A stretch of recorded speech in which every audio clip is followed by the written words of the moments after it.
The court will act only as a court of last resort.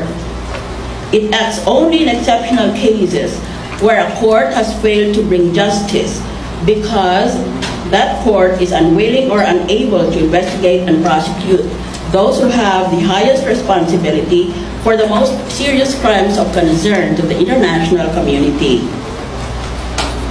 Kaya nakikita mo na dito na kung merong ginawang kasalanan dito sa nakalista ng mga jurisdiction ng ICC, ang magbibista niyan ay ang korte doon sa bayan na yon, hindi ang International Criminal Court in The Hague. International Criminal Court, as I said, is a court of last resort. Pag hindi mo mabigyan ng katarungan ang akusado, ayaw mo o kaya hindi mo kaya, ay saka pa lang yan pupunta sa ICC. Kaya maling-mali yung mga pinagtatanong sa akin sa Senado. Kasi hindi sila marunong magbasa. Akala ko that literacy is not even a requirement of the Philippine Constitution because we all presume with free elementary and high school education in our Constitution that everybody is literate. That's why we don't even demand that a voter must be literate.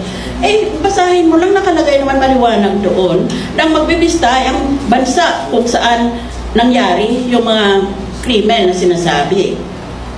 Hindi naman iyan dadalhin kaagad sa The Hague. Kaya bakit tatanungin ako?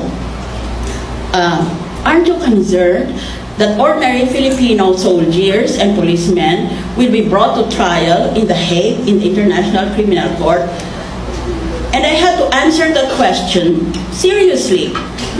Ang gusto mo talagang sagutin ay, how about I just mash your teeth in?